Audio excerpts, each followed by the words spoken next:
এই আবু জাহেল কালেমা পড়ছি রে, লা ইলাহা ইল্লাল্লাহ, নেই কোনো মাবুদ এক আল্লাহ ছাড়া, মুহাম্মাদুর রাসূলুল্লাহ সাল্লাল্লাহু আলাইহি ওয়াসাল্লাম আল্লাহর বান্দা এবং রাসূল, এটা মনে প্রাণে বিশ্বাস করে।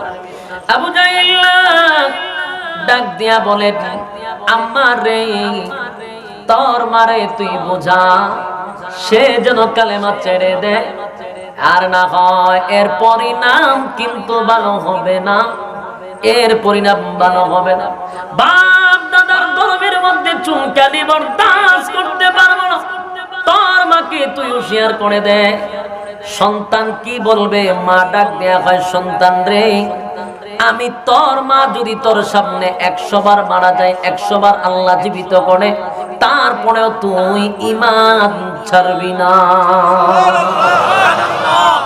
আরে যুবক ভাই, মা তার সন্তানকে নসিহত করতেছিল, বাবা রে, জীবন চলে গেলে আমার আল্লাহ পুনরায় জীবিত করবে, কিন্তু ঈমান চলে গেলে রে আর কোনো ফায়দা হবে না। সুতরাং জীবন চলে যাক, কিন্তু ঈমান ছাড়বি না, ঈমান ছাড়বি না। একটা পর্যায়ে আবু জাহিল সুমাইয়া রাদিয়াল্লাহু তাআলা আনহাকে গাছের সঙ্গে বেঁধে দিল, সন্তান আম্মার রাদিয়াল্লাহু তাআলা আনহুকে গাছের সঙ্গে বাঁধলো, এমন ভাবে পিটাইতে লাগলো, মার সন্তানকে মারতে মারতে বেহুশ করে ফেলে। এরপর দুজনের মধ্যে একজন কালেমা ছাড়তে রাজি না। একটা পর্যায়ে নিষ্ঠুর আবু জাহেল ডাক দিয়া বলে, আম্মা, কালেমা যদি না ছাড়স, তোর মাকে তোর সামনে উলঙ্গ করিয়া আমি তোর চোখের সামনে নির্যাতন করব। নাউজুবিল্লাহ, কি বলবেন? একজন যুবক সন্তানের সামনে যদি মাকে উলঙ্গ করে নির্যাতন করে, বরদাস্ত করা যায় না রে, কলিজায় সহ্য হয় না। আম্মার চোখের পানি ছেড়ে দিল। মা ডাক দিয়া সন্তানকে বোঝায়, বাবা রে, আমার যদি ইজ্জত নষ্ট করে দেয়, কিন্তু এর বিনিময়ে ঈমান ছাড়া যাবে না, ঈমান ছাড়া যাবে না। বাবা সাবধান, ঈমান নামক দৌলত কিন্তু ছেড়ে দিবি না। সন্তান মার দিকে তাকায়, চোখের পানিগুলো ছেড়ে দিয়া কান্দে, কিন্তু নিষ্ঠুর আবু জাহেল সুমাইয়ার শরীর থেকে কাপড়গুলি খুলতে লাগলো। একে একে সুমাইয়া রাদিয়াল্লাহু তাআলা আনহাকে একেবারে উলঙ্গ করে দিল, সন্তানের সামনে চাবুকের আঘাত করতে লাগলো। কিন্তু আম্মার কান্দে, কালেমা ছাড়ে না। আবু জাহেলের রাগ কিন্তু খালি বাড়ে, এত নির্যাতন করি কালেমা ছাড়ে না রে।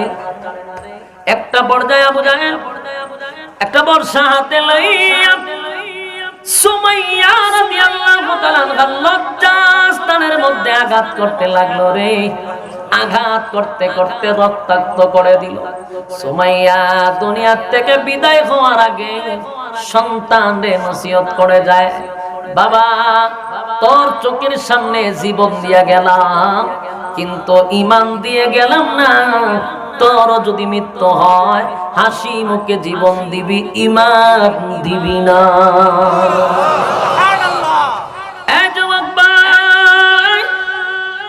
ঈমানের কত মায়া,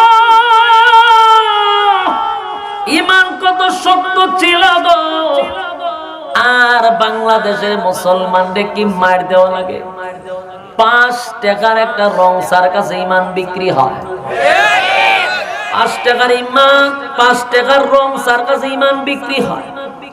এই যে ইলেকশন গেছে, আপনারা সন্দীপে ইলেকশন হয়নি, প্রার্থী যদি একটা রং চা খাওয়ায়, রং চা খাওয়ায় জিগায় ভোট কারে দিবি, প্রার্থী কয় আপনি রং চা খাওয়াইছেন, ভোট তো আপনারই দেওয়ান লাগে। কিছুক্ষণ পরে আরেক প্রার্থী আয়া দুধ চা খাওয়ায়, জিগায় ভোট কারে দিবি, দুধ চা আপনি খাওয়াইছেন, ভোট তো আপনারই দেওয়ান লাগে। আগেরটারও ভোট দিছে, এখন একটারও দিব। আরেক প্রার্থী আয়া কফি খাওয়াইছে, কয় ভোট কারে দিবি, ইডা খাওয়াইছেন, বুট কি আমি দিলে চলবে? আমার 14 গোষ্ঠী আপনারে দিব। বলুন তো দেখি, বুট কয়টা দিল? কয়জন রে? ইমান আছে না গেছে? তাহলে আমরা কি ফিডানি লাগবো? কথা হয় না দি? আমরা তো ফিডানির দরকার নাই। আমরা 5 টাকা দেয় ইমান কিনা যায়। আল্লাহর নবী বলেন, কিয়ামতের আগে এমন একটা সময় আসবে, ইমান টিকায়া রাখাটা জ্বলন্ত কয়লা হাতে রাখার সমান হবে। এই জামানা কোনটা জানেন? এটা এই জামানা চলে আসছে। কত মানুষ ইমান হারা হয়ে এখানে বসে আছে আমরা জানি না।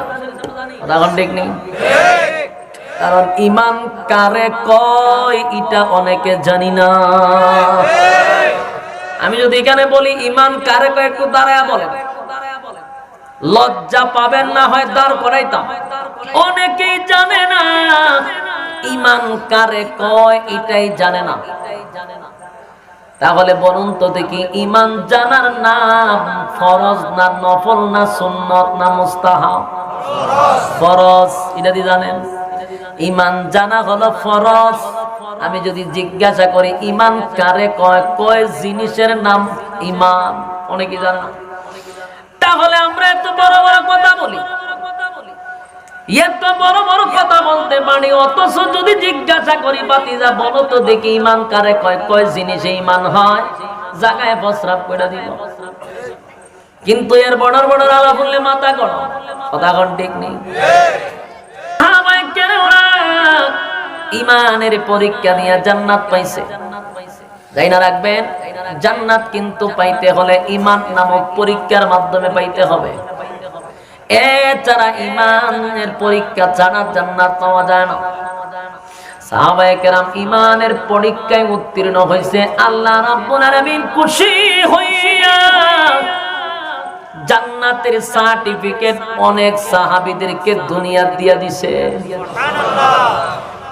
যুবক ভাইরা আমার, এখন আসুন, ওই সাহাবী আম্মারের সামনে মাকে হত্যা করলো, কালেমা ছাড়ে নাই। এরকম একজন দুইজন নয় রে, অসংখ্য সাহাবায়ে কেরামদেরকে মারছে ইমানের কারণে।